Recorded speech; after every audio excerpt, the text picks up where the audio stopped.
Students, अब exercise 1.4 के लिए हमारे पास नेक्स्ट टॉपिक है revisiting rational numbers and their decimal expansions. देखिए, रैशनल नंबर की अगर हम बात करें, रैशनल नंबर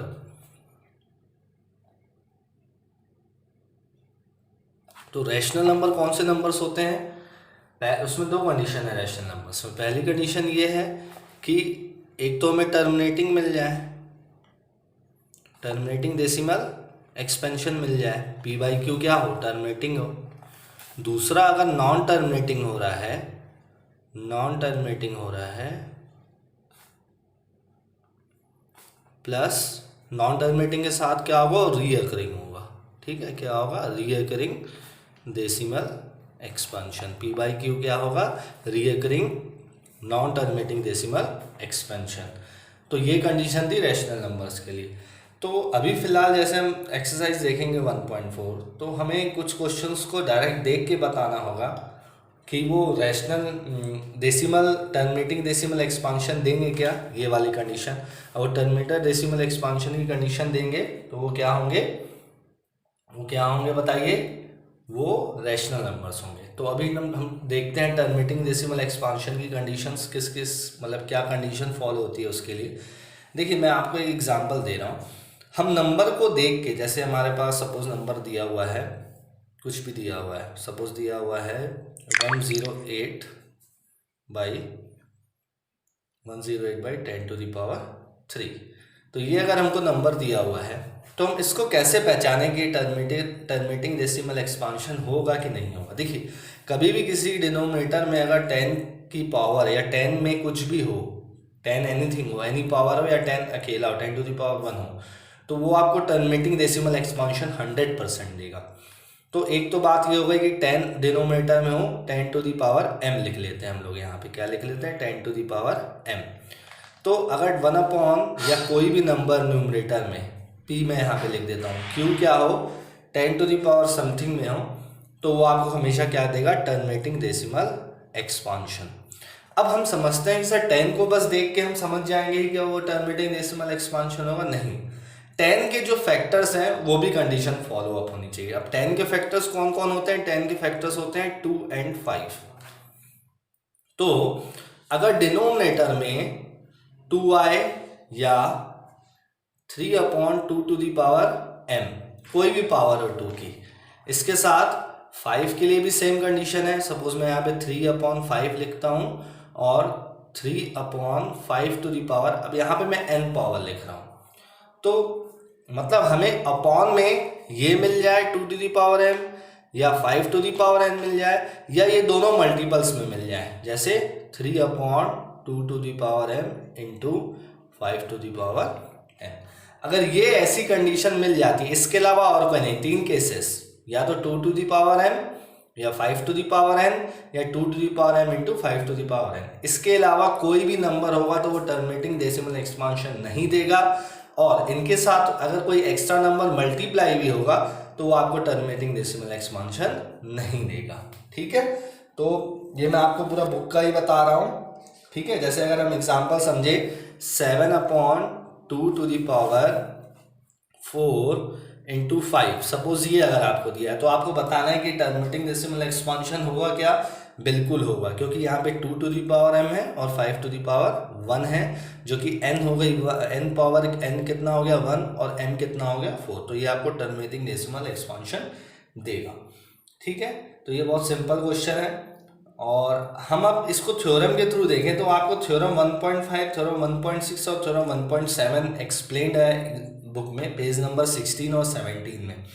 थ्योरम 1.5 क्या है? थ्योरम 1.5 ये है कि x एक रैशनल नंबर है जिसका डेसिमल एक्सपांशन जो है टर्मिनेटिंग है। समझ में आ रही बात? x एक रैशनल नंबर है जिसका डेसिमल एक्सपांशन क्या है, टर्मिनेटिंग है, और x को हम p बाई क्यू के फॉर्म में क्या कर रहे हैं, रिप्रेजेंट कर रहे हैं। ठीक है, p और q क्या होंगे, कोप्राइम होंगे।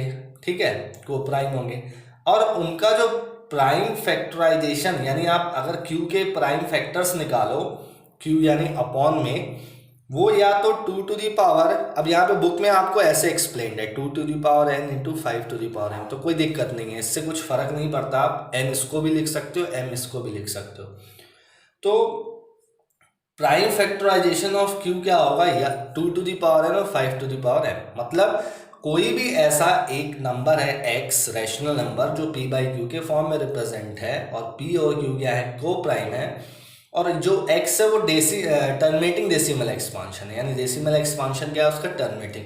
तो 100% डिनोमिनेटर में 2 to the power n into 5 to the power m होगा। ठीक है, ये होगा तभी तो वो आपको टर्मिनेटिंग डेसिमल एक्सपांशन कंडीशन पहले से ही एक्सप्लेन्ड है। ठीक है, अब जैसे मैं एग्जांपल लूँ, मैं एग्जांपल ले लेता हूँ। सपोज मैं ले लिया 9/80, तो 9/80 को मैं क्या लिख सकता हूँ, 9/2 टू दी पावर 4 इंटू 5। ठीक है, ये वही कंडीशन है।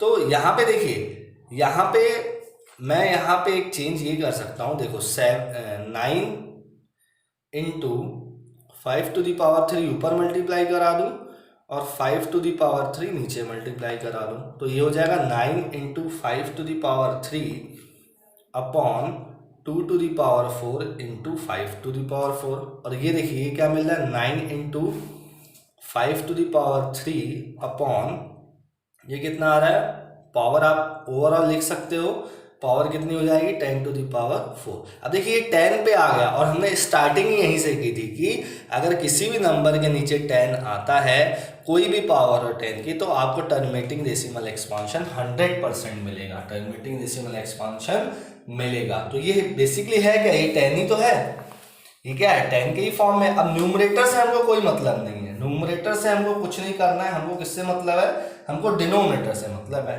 डिनोमिनेटर अगर कंडीशन को फॉलो करेगा तो आपको टर्मिनेटिंग डेसिमल एक्सपांशन मिलेगा। अब नेक्स्ट थ्योरम हमारी है थ्योरम 1.6। थ्योरम 1.6 में क्या एक्सप्लेन्ड है, सपोज x कोई p बाई क्यू एक नंबर है, और वो x जो है रैशनल नंबर है। ओके, जनरली कोई भी नंबर अगर p बाई क्यू के फॉर्म में लिखते हैं हम, तो वो रैशनल नंबर ही तो होता है। तो x एक नंबर है जो p बाई क्यू के फॉर्म में है। ठीक है, अब अगर हम प्राइम फैक्टर्स निकालते हैं, प्राइम फैक्टराइजेशन करते हैं किसका, q का, और वो अगर 2 to the power n into 5 to the power m आता है, okay, 2 to the power n into 5 to the power m आता है, तो क्या होगा, x जो होगा, ठीक है, वो आपको टर्मिनेटिंग डेसिमल एक्सपांशन देगा। इसी की जो हमने थ्योरम 1.5 बात की थी, उसी को उसने क्या कर दिया, रिवर्स कर दिया है। ठीक है, मतलब कन्वर्स कर दिया है। पढ़ते थे ना हम लोग कन्वर्स ऑफ थ्योरम 1.5, तो ये theorem of converse of theorem 1.5 क्या है, थ्योरम 1.6। मतलब अगर आपको कोई भी नंबर जो है x p बाई क्यू, उसके अगर q के आप फैक्टर्स निकाल रहे हो, और वो 2 to the power n into 5 to the power m है, तो आपको जो x नंबर है जो कि p बाई क्यू है, तो x नंबर क्या मिलेगा आपको, टर्मिनेटिंग डेसिमल एक्सपांशन के फॉर्म में मिलेगा। यही है थ्योरम हमारे पास, और कुछ भी नहीं है। ठीक है, चाहे तो आप डिवाइड करके भी चेक कर सकते हो, इसको आप डिवाइड भी करोगे तो आपको टर्मिनेटिंग ही मिलेगा। तो हम डिवाइड करने से बच रहे हैं, हम आंसर एक स्पेसिफिक दे रहे हैं कि इसका टर्मिनेटिंग होगा कि नहीं होगा। अगर आपको टर्मिनेटिंग मिलता है तो आप डायरेक्ट बता दोगे कि ये रैशनल नंबर है। इसीलिए हम क्या करते हैं, इस कंडीशन को फॉलो अप करवाते हैं। थ्योरम 1.7 क्या है हमारे पास, ये थ्योरम 1.6 हो गई।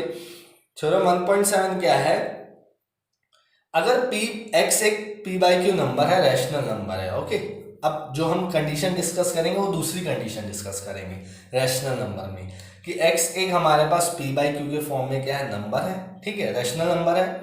अब हम अगर q का क्या निकालें, प्राइम फैक्टर्स निकालें, और अब जो है वो 2 टू दी पावर n और 5 टू दी पावर m के फॉर्म में नहीं है। ठीक है, वो क्या है, 2 टू दी पावर n और 5 टू दी पावर m के फॉर्म में नहीं है। पहले 2 टू दी पावर n और 5 टू दी पावर m के फॉर्म में था।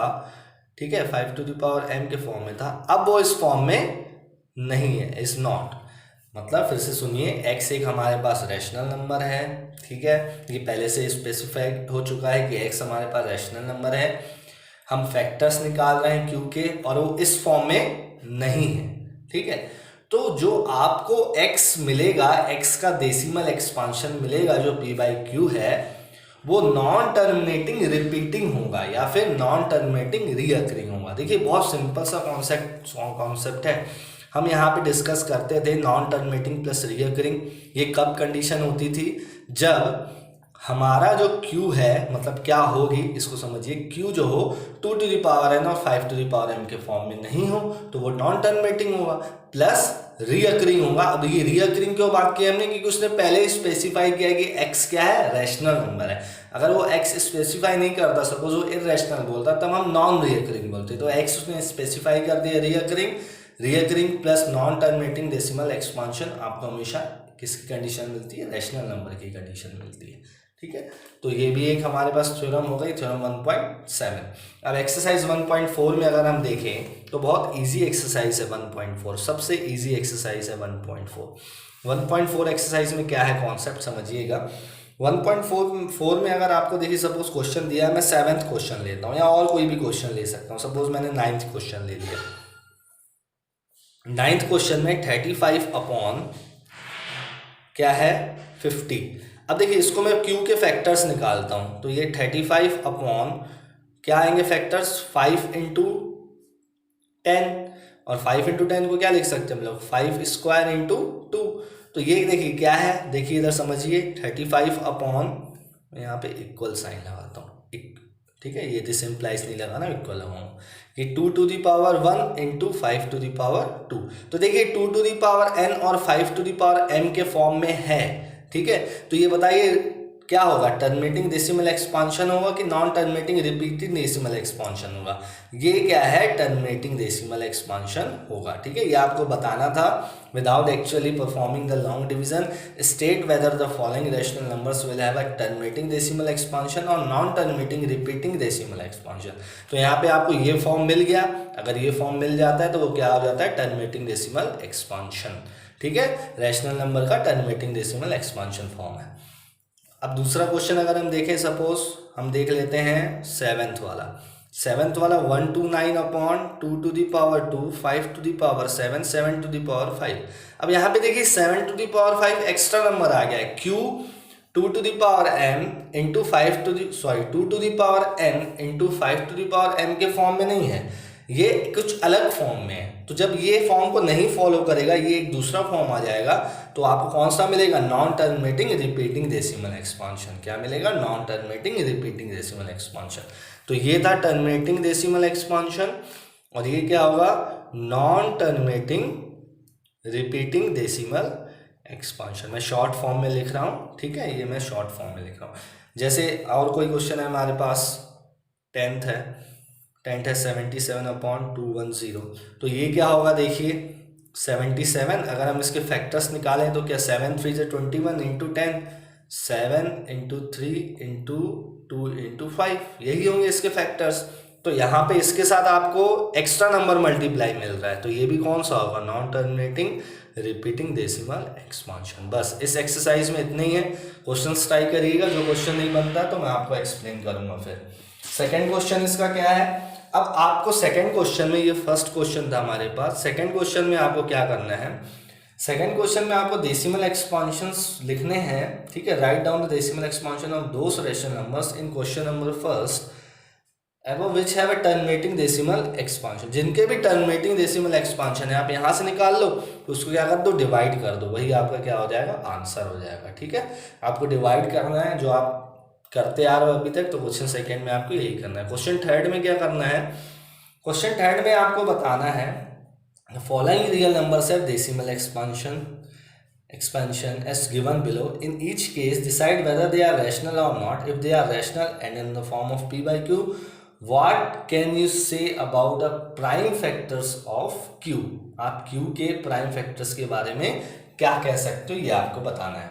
देखिए इसमें आपको पहले तो ये देखना है कि जो ये नंबर हमको सपोज फर्स्ट वाला दिया हुआ है, ओके, ये 1 2 3 4 5 6 7 8 9। अब देखिए ये टर्मिनेटिंग है ना, कितने भी डिजिट्स के बाद टर्मिनेट हो, टर्मिनेटिंग है। ये कितने भी डिजिट्स के बाद टर्मिनेटिंग हो, ये टर्मिनेटिंग है। तो जब ये टर्मिनेटिंग है तो आपको कौन सा मिलेगा, टर्मिनेटिंग डेसिमल एक्सपांशन। और टर्मिनेटिंग डेसिमल एक्सपांशन हमेशा आपको कौन सा नंबर देता है, रैशनल नंबर देता है। तो ये पहली बात क्या होगी कि ये रैशनल नंबर है, इट इज रैशनल नंबर। ठीक है, अब अगर ये रैशनल है और p बाई क्यू के फॉर्म में है, what can you say about the prime factors of q। अब q के प्राइम फैक्टर्स क्या होंगे? q के प्राइम फैक्टर्स आप जानते हो कि रैशनल नंबर है, टर्मिनेटिंग है, तो इसके प्राइम फैक्टर्स कुछ इस तरह के होंगे ना। देखिए मैं अगर 1 2 3 4 5 6 7 8 9, तो अगर मैं ये हटा दूं तो 10 टू द पावर 9 आएंगे। तो उसके फैक्टर्स क्या है? 2 to the power n into 5 to the power m के फॉर्म में है। यही तो उसके प्राइम फैक्टर्स हैं। ठीक है, इस फॉर्म में है आपके प्राइम फैक्टर्स। अब नेक्स्ट क्वेश्चन क्या है हमारे पास? सेकंड क्वेश्चन है। इसमें आपको बताना था कि रैशनल है कि नॉन रैशनल नहीं है। अब नेक्स्ट क्वेश्चन क्या है? देखिए नेक्स्ट क्वेश्चन सेकंड में आपको 1201 2001 2001 और फिर 20000 और यहाँ पे नॉन। अब ये नॉन टर्मिनेटिंग है, पहली बात तो ये हो गई, ये नॉन टर्मिनेटिंग है बिकॉज यहाँ पे डैश डैश है। अब दूसरी बात की क्या, डिजिट्स रिपीट कर रहे हैं? डिजिट्स रिपीट नहीं कर रहे हैं। डिजिट्स क्या है? नॉन रिपीटिंग है। ठीक है, तो जब नॉन रिपीटिंग डिजिट्स होंगे और नॉन टर्मिनेटिंग होते हैं तो वो रैशनल नहीं होते, वो कौन से होते हैं? इररेशनल। तो ये क्या है? इररेशनल है। ये क्या है? इररेशनल है। थर्ड क्वेश्चन आपका होमवर्क है, थर्ड क्वेश्चन करिएगा, बताइए क्या होगा। ये आपका होमवर्क है थर्ड क्वेश्चन, सेकंड तक मैंने करवा दिया है। ठीक है, ये आपको करने हैं क्वेश्चंस, फिर हम नेक्स्ट सेकंड चैप्टर स्टार्ट करेंगे।